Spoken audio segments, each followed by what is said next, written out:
Captain Yuki stared at the main screen as her ship drifted through the dead zone. The space around them was filled with twisted metal and broken ships. This was the old battlefield where humans and aliens had fought their last great war. That was 300 years ago. Everyone knew the humans had lost. Everyone knew they were all dead now. "Captain, we are getting readings from Sector 7, said Hana from her station. She was the chief engineer and the best at reading the old sensors. Her green skin showed she was from the outer colonies. "Something big is out there." Yuki nodded and turned to her pilot. "June, take us closer. But go slow. We don't want to hit anything." June was young and always wanted to go fast, but he knew better than to argue with the captain in a debris field. Dead ships and floating metal could tear holes in their hull. The salvage business was dangerous enough without taking stupid risks. The Prophet's Edge moved carefully through the wreckage. Most of the ships here were just scrap now. Time and space had worn them down to nothing, but sometimes they found good salvage. Old weapons, rare metals, computer parts that still worked. That was how they made their living. "There it is," Hana said. Her voice was excited. "Look at that thing." On the screen, they could see a massive ship floating in the darkness. It was huge, bigger than anything they had seen before. The hull was dark gray and covered with scars from old weapons, but it was still in one piece. "Is that a human ship?" asked Minho from his security station. He was older than the others and had fought in the border wars. He knew what human ships looked like. "Yes," said Yuki. She had studied the old war records.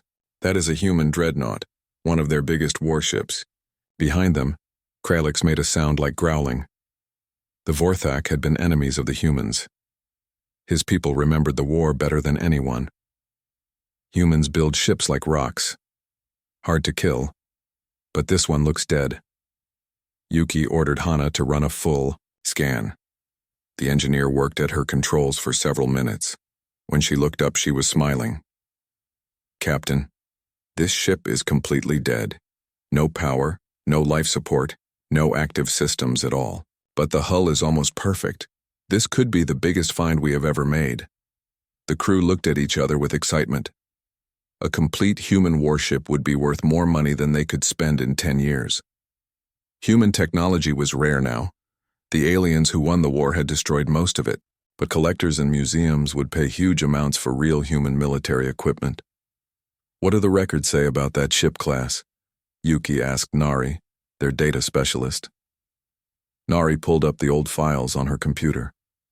"This looks like a Retribution, class dreadnought. They called this one the UES Retribution. According to these files, it went missing near the end of the war. The humans said it was destroyed, but they never found the wreckage." "Well, now we know where it went," said June. "It drifted out here and got lost in the debris field."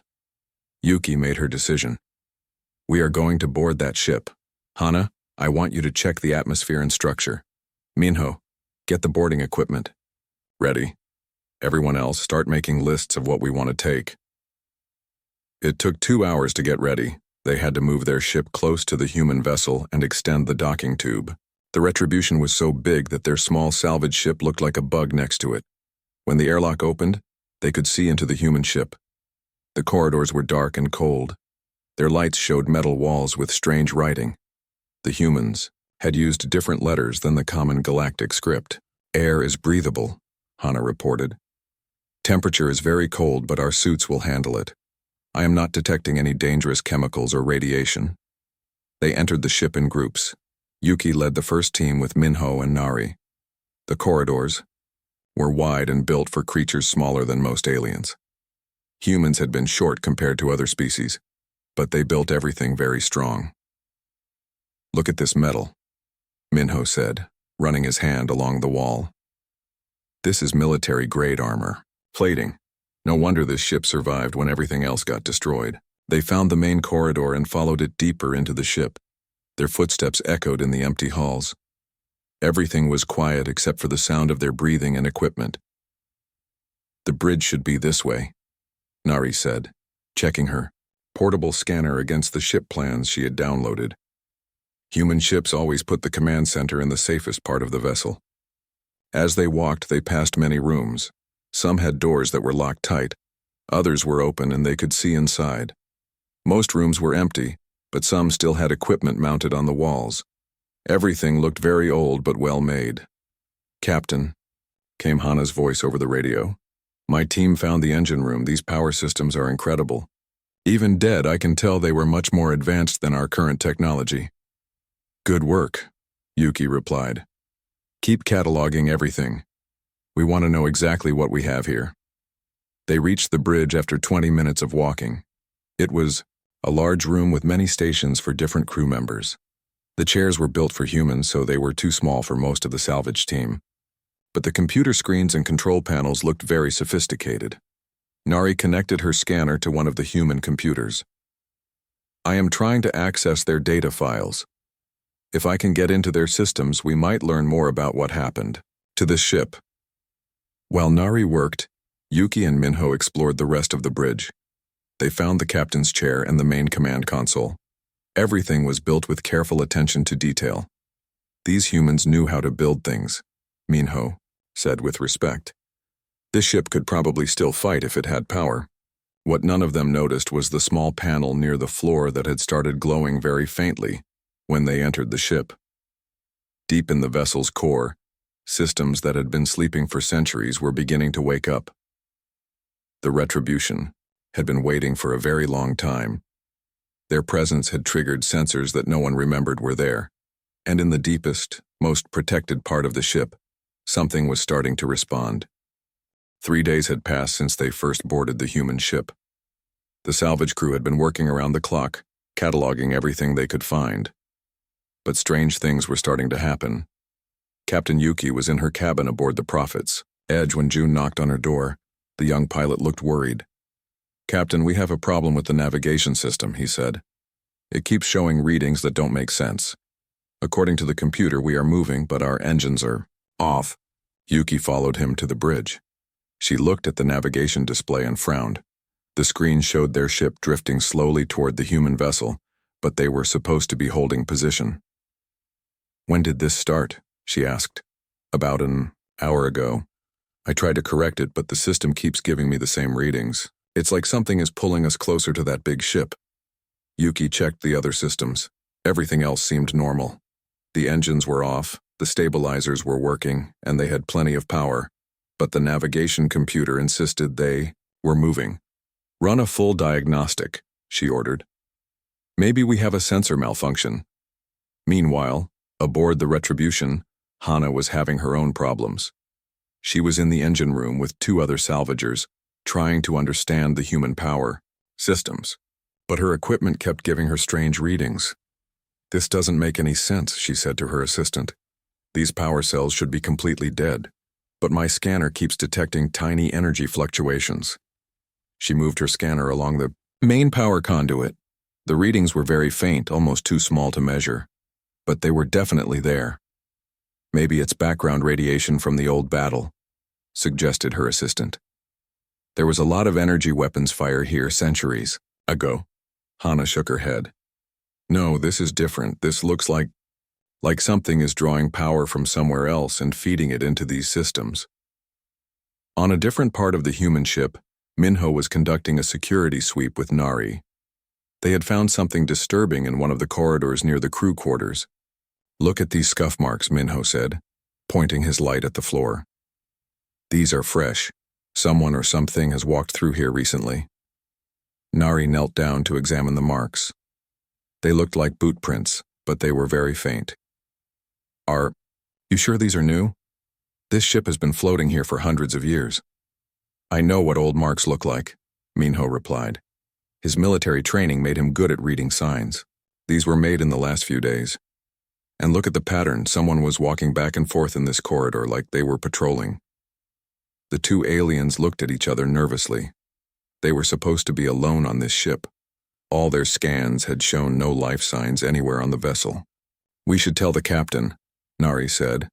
As they walked back toward their entry point, they passed a section where several doors led to smaller rooms. One of the doors was slightly open. Minho was sure it had been closed when they passed it earlier. "Did you open that door?" he asked Nari. "No, I thought you did." Minho approached the door carefully. He had his weapon ready, though he wasn't sure what good it would do against whatever might be on this ship. He pushed the door open and shined his light inside. The room was empty. It looked like it had been a crew quarters, with a small bed and a desk. But on the desk, there was something that made both aliens step back in shock. A cup of water sat on the desk. The water was still moving, like someone had just put it down. Back on the Prophet's edge, more problems were developing. The communications officer reported that their radio equipment was picking up strange signals. "It sounds like background chatter," he told Captain Yuki. "Very faint, like someone talking in another room. But I can't make out any words, and it's coming from the direction of the human ship." Yuki tried to listen to the signals herself. She could hear what sounded like voices, but they were too quiet and distorted to understand. The strangest part was that the signals seemed to be on frequencies that the human ship shouldn't be able to use without power.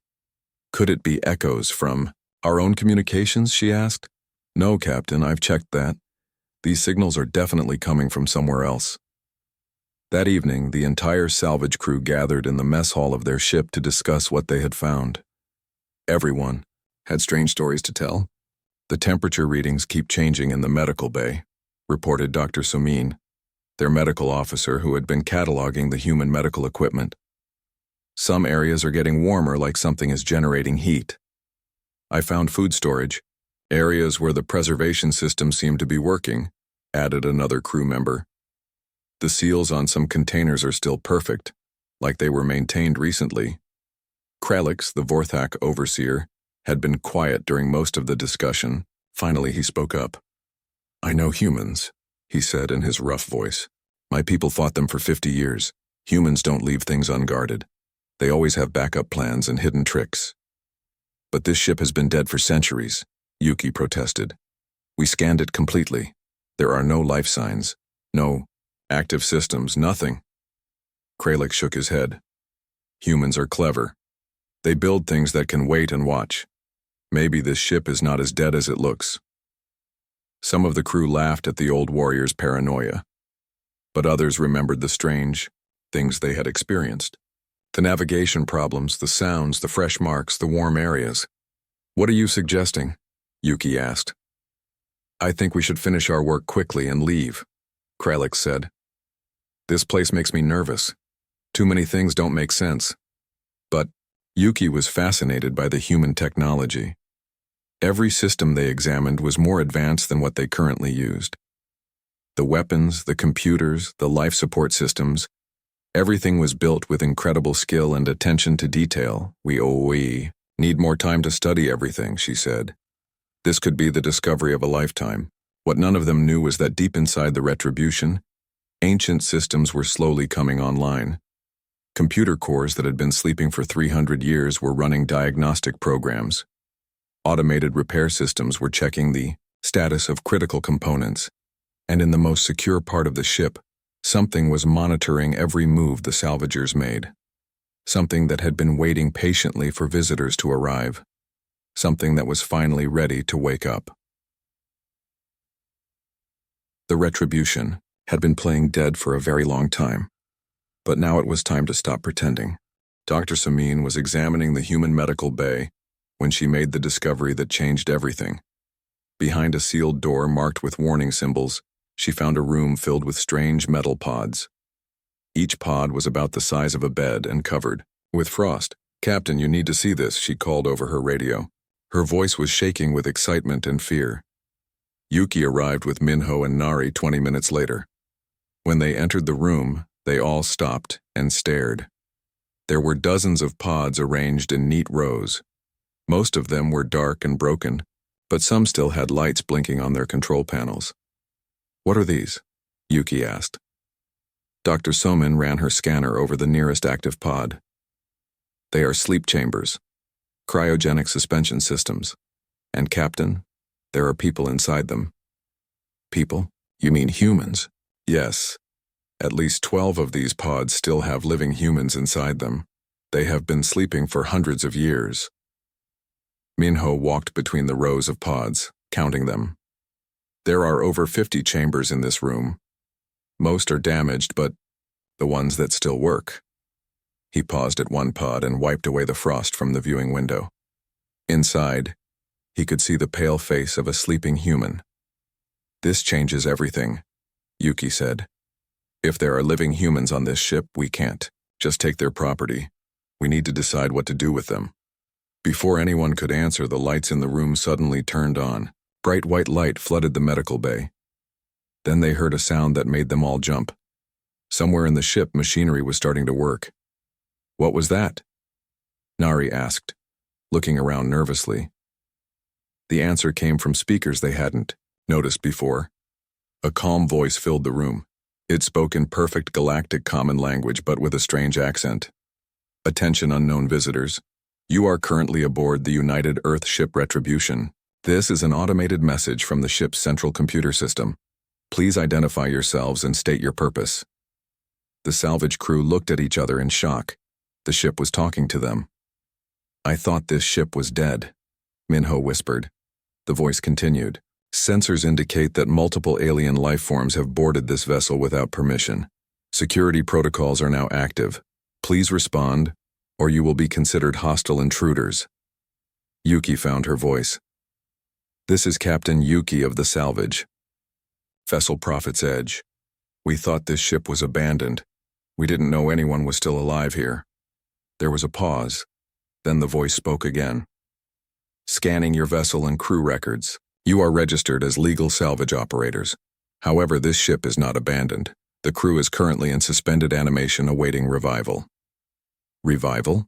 Dr. Soman asked. "You mean you're going to wake them up?" "Affirmative. The presence of alien visitors has triggered awakening protocols. Crew revival will begin in 30 minutes. Please stand by." Suddenly, blast doors began closing throughout the ship. Heavy metal barriers slammed shut, cutting off their escape routes. The salvage team found themselves trapped in different sections of the vessel.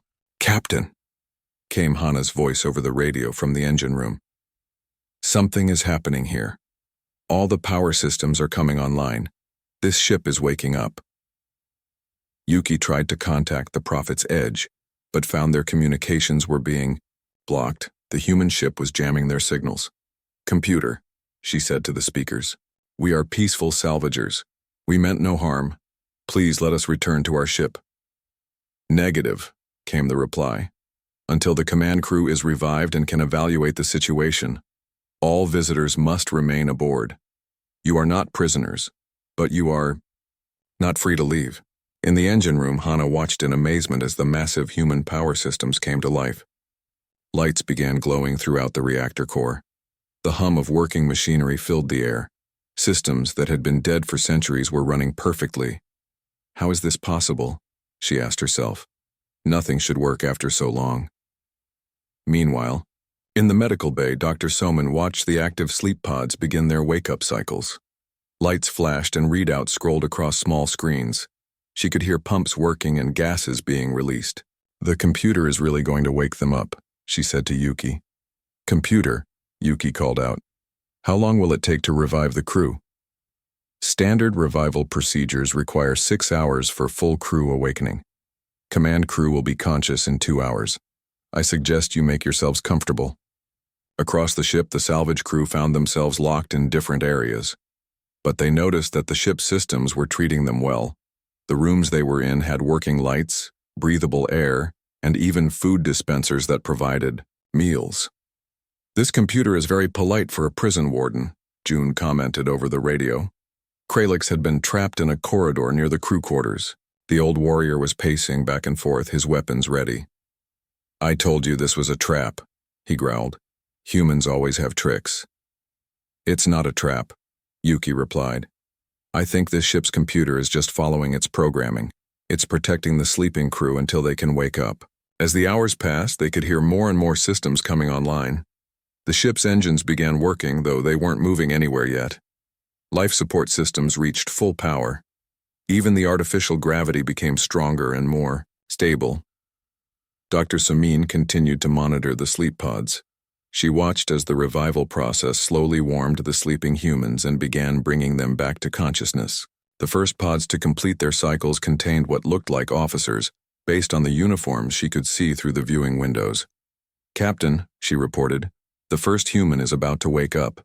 The pod's opening sequence has started.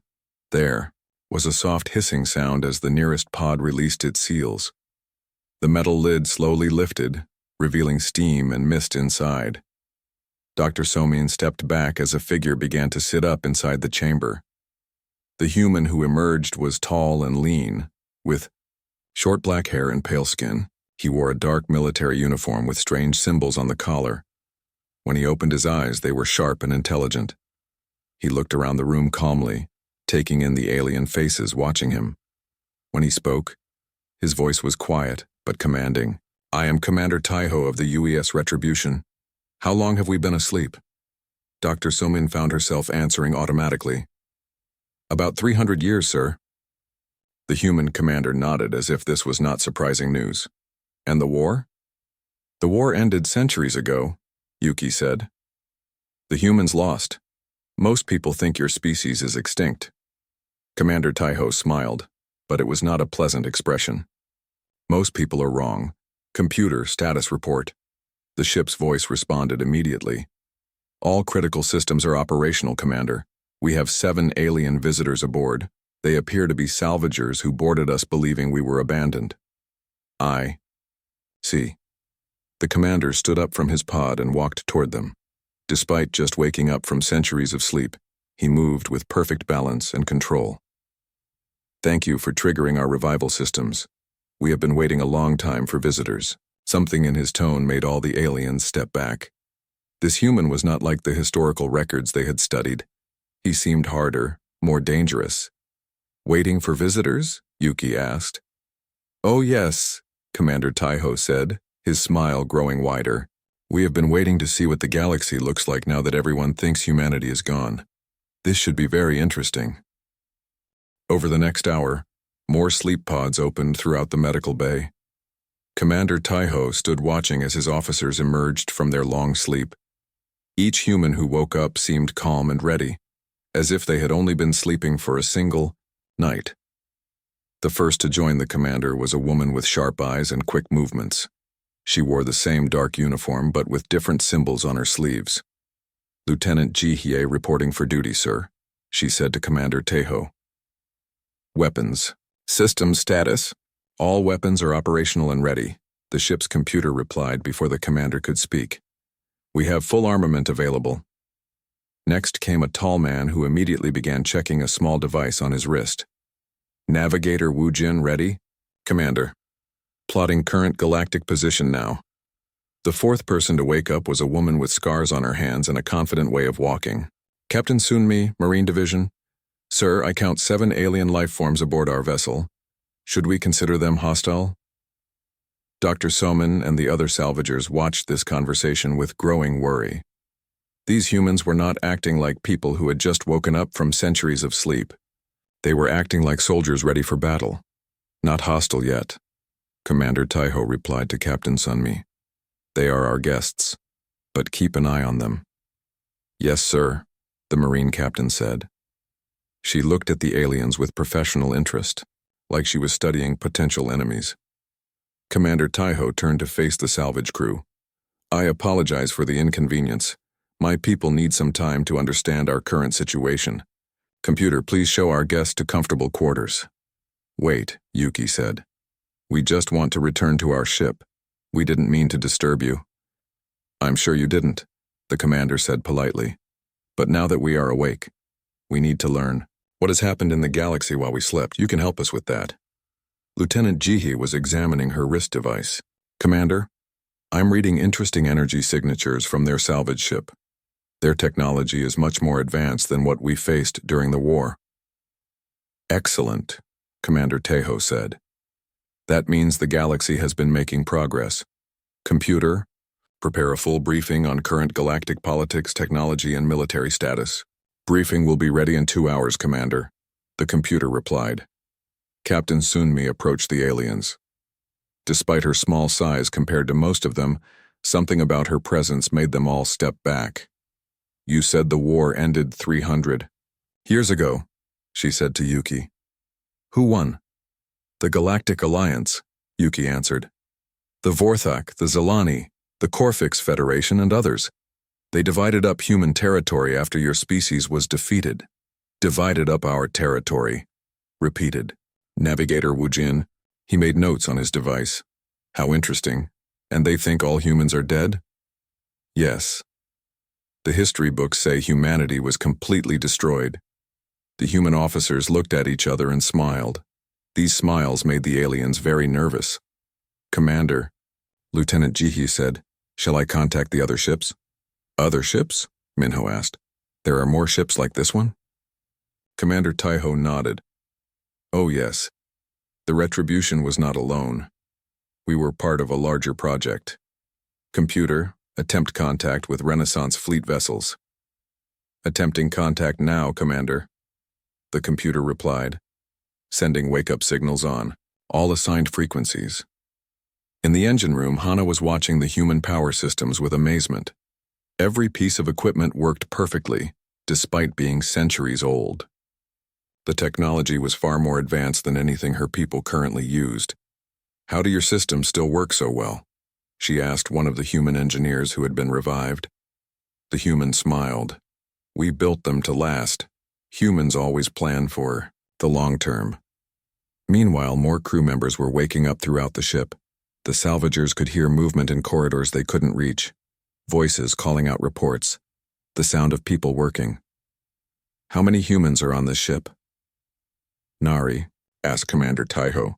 Full crew complement is 800 personnel, he replied. All specialists in various fields.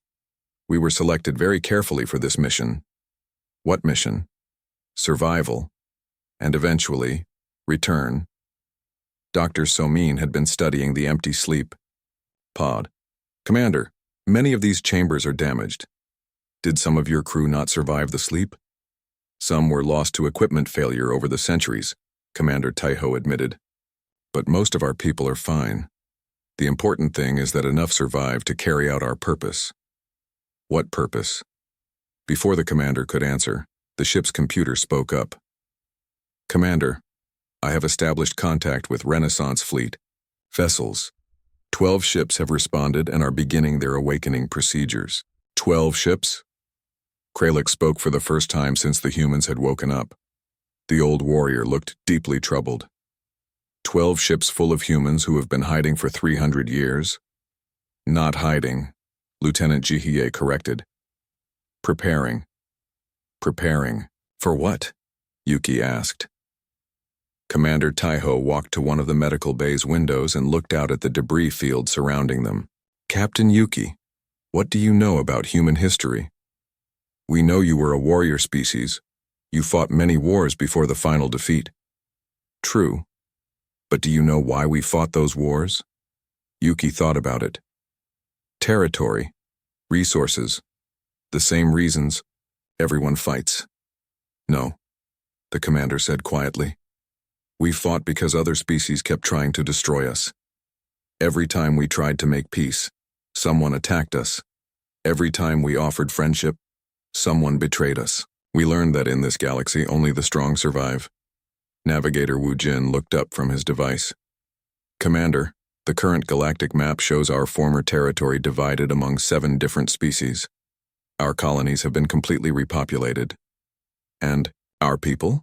Asked Captain Sunmi. According to these records, all human civilians were relocated to prison worlds where they died out within 50 years of the war's end. The humans received this news calmly, but the aliens could see anger in their eyes. Cold, controlled anger that was somehow more frightening than rage. So they didn't just defeat us, Commander Taiho said. They tried to erase us completely. Commander, the computer announced, I have finished analyzing the current galactic situation. The species that defeated humanity have grown soft and comfortable. Their military technology has barely advanced since the war. They believe themselves safe. Perfect, Lieutenant Jihi said. That will make our job much easier. What job? Dr. Soman asked, though she was afraid of the answer. Commander Taiho turned back to face them. The job we were sent to do. The reason we spent 3 centuries sleeping in the cold darkness between stars. We are going to remind the galaxy that humanity is not extinct. You're going to attack them? We're going to reclaim what was stolen from us. Our worlds, our territory, our place in the galaxy. And this time, we won't be so trusting of alien friendship. The ship shuddered slightly as the engines came to full power. Through the windows, the aliens could see other ships in the distance beginning to glow with light. The human fleet was waking up. "Computer," Commander Tejo ordered, "set course for the nearest former human world. It's time to go home." Commander Tejo led the alien salvagers to a large room filled with screens and computers. The walls showed maps of the galaxy, ship designs, and information about different species. Dr. Soman noticed that much of the information was more recent than 300 years old. "How do you have current data?" she asked. "You've been asleep this whole time." "Not completely asleep," the commander replied. "Our computers have been monitoring galactic communications for centuries. Radio signals, data transmissions, news broadcasts. We know everything that has happened since the war ended." Lieutenant Jihye activated one of the large screens. It showed a map of human space before the war, and then how it looked now. Former human worlds were marked with the symbols of other species. "The Vorthak took 12 of our agricultural worlds," she said, pointing to different areas. "The Zilani claimed our 3 largest industrial planets. The Corfix Federation occupied our research stations." Navigator Wu Jin added more information. "According to our data, they have been very comfortable in their stolen territories. No major wars, no serious threats. They think they are completely safe." Captain Yuki watched the displays with growing understanding. "You've been planning this return for 300 years. Planning, preparing, and improving," Commander Tejo confirmed. "We didn't just sleep through the centuries. We used that time to solve problems and develop new technologies." "What kind of technologies?" Hana asked. As an engineer, she was fascinated. Despite her fear, Captain Sunmi smiled. "Would you like to see?" She led them to another section of the ship. Here, the corridors were filled with equipment that looked far more advanced than anything the salvagers had ever seen. Weapons that hummed with energy, armor that seemed to move on its own, and computers that responded to voice commands in ways that seemed almost magical. "This is 3 centuries of human engineering improvement," Captain Sunmi explained. "We had time to fix every problem, perfect every design, and develop completely new systems." In one room, they saw humans working with machines that could apparently build other machines. Raw materials went in one end, and finished products came out the other. The process was so fast and efficient that it seemed impossible. "We can build new ships, new weapons, new equipment," Navigator Wu Jin said. "Everything we need for a complete military campaign." "But there are only 12 ships," Minho pointed out. "Even with advanced technology, how can you fight the entire galaxy?" Lieutenant Jihi laughed. 12 ships that you know about. Computer, show them Project Renaissance statistics." The computer's voice filled the room. Project Renaissance currently consists of 47 active vessels with full crews, plus 32 automated production ships. Total human population in the fleet is approximately 50,000 individuals. The aliens stared in shock. 50,000 humans had been hiding in space for centuries, building ships and weapons while the galaxy thought they were extinct. "But that's still a small number compared to the galactic population," Yuki said. "Quality over quantity," Commander Tejo replied. "Every human in this fleet is enhanced, stronger, faster, smarter than our ancestors. We've had 300 years to perfect human genetic engineering." Dr. Soman felt a chill. "Enhanced how?" "Better reflexes, improved intelligence, perfect health, extended lifespan," Captain Sunmi listed. "Each of us is worth 10 ordinary soldiers." The computer interrupted their conversation. "Commander, the fleet reports all ships are operational, and crews are awakened. We have also received a message from Command Ship Retribution 2. "Retribution 2? Nari asked. "Our sister ship," Commander Tejo explained. "She was monitoring the Vorthak home system. Apparently, our old enemies have grown very lazy in their security." On the screens, they could see other human ships moving through space. Some were as large as the Retribution, others were smaller and faster. All of them looked deadly and well armed. What are you planning to do? Yuki asked. We're going to take back our worlds, Lieutenant Jihi said simply, one by one, until we control all the territory that was stolen from us. But what about the people living there now? The colonies that have been established? Commander Taiho's expression hardened. They moved into our homes after trying to kill us all. They have no right to be there.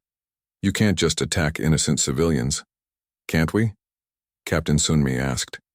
They didn't worry about innocent human civilians when they relocated us to prison worlds.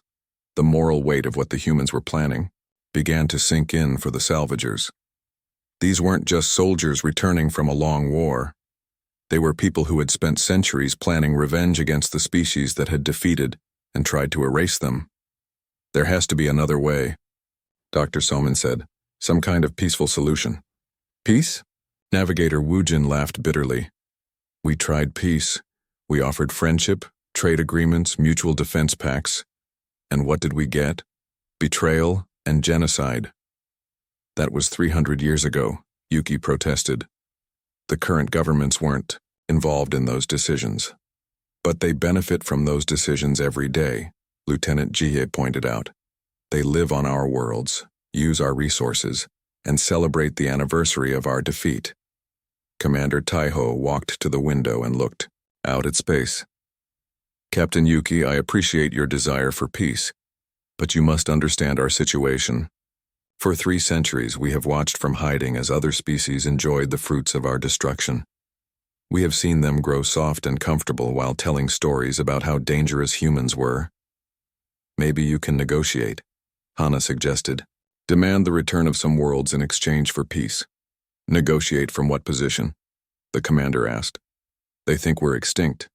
If we reveal ourselves and ask nicely for our property back, what do you think will happen? The aliens considered this. He was probably right. If humanity suddenly reappeared, the galactic powers would likely unite to finish what they started 3 centuries ago. So you're going to strike first, Relic said. The old warrior understood military thinking. We're going to strike smart, Captain Sunmi corrected. Fast, precise attacks on key targets.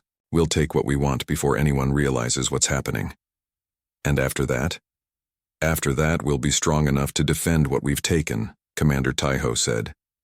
The galaxy will have to accept that humanity has returned. The computer made an announcement.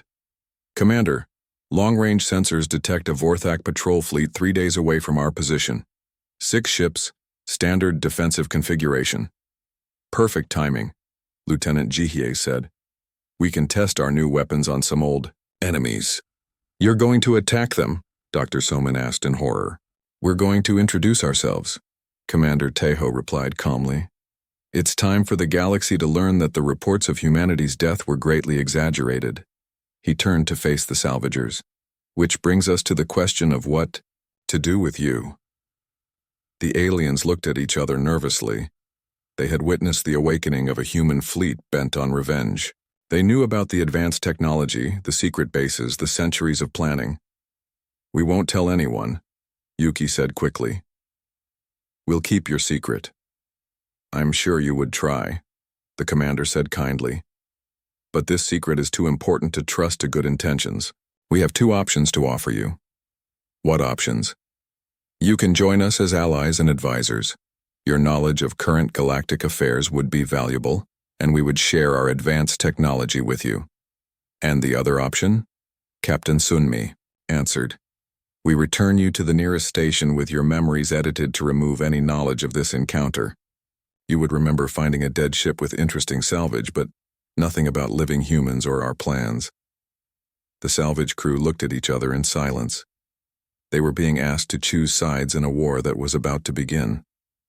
A war that would reshape the entire galaxy. How long do we have to decide? Yuki asked.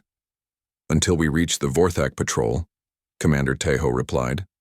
About 3 days. As the humans began their preparations for battle, the aliens were left to contemplate an impossible choice. 3 days passed quickly aboard the Retribution. The human crew worked with perfect efficiency, preparing their ship and weapons for the coming encounter. The aliens watched in amazement as systems they had never imagined came online. Captain, Yuki had spent hours talking with Commander Taiho, trying to understand the human perspective. What she learned troubled her deeply. "Your people really believe this war is necessary?" she asked him during one of their conversations. "Captain, imagine if your homeworld was conquered and your people were taken away to die in prison camps," he replied. "Imagine if the conquerors then moved into your cities and acted like they had always belonged there. How would you feel?" "I would want revenge," she admitted. "Now imagine you had the power to take back what was stolen. Wouldn't you use it?" Yuki couldn't argue with his logic, even though she feared what it would mean for the galaxy. Dr. Somin had made her choice early. The human medical technology was centuries ahead of anything she had ever seen. They could cure diseases that were considered incurable, extend lifespans dramatically, and enhance physical and mental abilities in ways that seemed magical. "I want to learn from you," she told Captain Sunmi. "If I can help even a few people, with this knowledge, it will be worth it." "Then you are welcome among us," the Marine captain replied. "We value those who want to heal, rather than harm." Hana was similarly impressed by the human engineering.